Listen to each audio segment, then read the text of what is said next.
آنکھوں سے دیکھا، لیکن میری گواہی کے لیے یہ کافی نہیں ہے۔ جب تک پاک روح تم پر نازل نہ ہو تب تک تم یروشلم سے باہر نہیں جانا، تم ندی کے قابل نہیں ہو سکتے جب تک پاک روح جس کا وعدہ یوئیل نبی اور نبی کرتے رہے، اور وہ وعدہ جب تک پورا نہ ہو، میں آسمان پر جاتا ہوں اور تمہارے لیے وہ مددگار بھیجوں گا۔ اور جب پاک روح تمہاری زندگی میں آئے گا، جب وہ نازل ہوگا تو تم قوت پاؤ گے، تم زور پاؤ گے، پھر بولنے والے تم نہ ہوگے بلکہ پاک روح ہوگا۔ ہاللیلویا۔ اس لیے پاک روح کی معموری نہ صرف تمہیں اس کی ضرورت ہے بلکہ مجھے جنم دینے والی میری ماں کو بھی اس کی ضرورت ہے۔ اس لیے مقدسہ مریم 120 کی جماعت کے ساتھ مل کر اس پاک روح کی معموری کے لیے وہ بھی گھٹنوں کے بل ہو کر دعا کرتی رہی۔ آئے پاک کلام میں سے ہم دیکھیں گے پاک روح کے بپتسمہ دوسرے مال کے پہلے ہم دیکھیں گے اعمال پہلے باب کی 12ویں آیت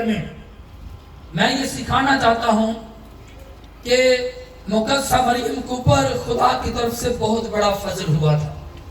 اس نے میرے اور آپ کے نجات دہندہ یسوع مسیح کو جنم دیا ہے، لیکن پاک روح کے لیے مقدسہ مریم بھی دعا کرتی رہی، کیونکہ وہ سمجھتی تھی کہ میں مخلوق ہوں، میں خدا کی بندی ہوں، خدا کی پرستش کرنے والی ہوں، اس لیے مجھے بھی پاک روح کی ضرورت ہے، جس کی پیشن گوئی یوئیل نبی نے کی۔ آئیں اس کے پہلے باب کی 12ویں آیت میں یوں لکھا ہے، غور سے میرے ساتھ دیکھیں گے 14ویں آیت میں، جن کے پاس پاک کلام ہے وہ کھولیں گے۔ پہلے باب کی 14ویں آیت میں لکھا ہے، یہ سب کے سب چند عورتوں اور یسوع کی ماں مریم اور اس کے بھائیوں کے ساتھ یک دل ہو کر دعا میں مشغول رہے، اور انہی دنوں پطرس بھائیوں میں جو تخمیناً 120 شخصوں کی جماعت تھی کھڑے ہو کر کہنے لگا۔ ہاللیلویا۔ کتنی جماعت تھی؟ 100، جس کے اندر مقدسہ مریم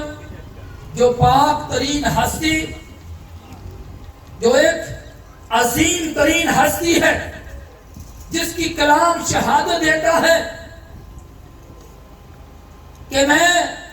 عورتوں میں، 7 عورتوں میں سے کوئی عظیم ترین عورت جس کو خود پاک کلام نے جس کی تصدیق کی ہے، اور وہ مقدسہ مریم ہے، اور اس کو بھی، ان کو بھی پاک روح کی ضرورت تھی۔ وہ بھی پاک روح کی معموری کے لیے 120 کی جماعت جس میں عورتیں اور مرد تھے، اور ایک بالا خانہ کے اندر گھٹنوں کے بل ہو کر خدا کے حضور دعا کر رہے تھے، اس وعدہ کے انتظار میں تھے کہ استاد نے کہا ہے، یسوع نے کہا ہے، خداوند نے کہا ہے کہ وہ روح القدس تم پر نازل ہوگا، وہ تمہیں اپنی لپیٹ میں لے گا، اور اس کی لپیٹ میں آنے کے سبب سے جب وہ نازل ہوگا تو پھر تم قوت پاؤ گے، تم زور پاؤ گے، اور پھر تم ان نبیوں کی طرح جو تم سے پہلے گزرے تھے، پھر تم سمسون کی طرح، جب پاک روح کی زندگی میں آتا تھا تو پاک کلام میں لکھا ہے کہ گدھے کے جبڑے کی ایک ہڈی سے 1000 لوگوں کو اس نے ہلاک کر دیا۔ وہ اپنے دشمنوں پر غالب آیا، اس نے اپنے دشمنوں کو 1000 لوگوں کو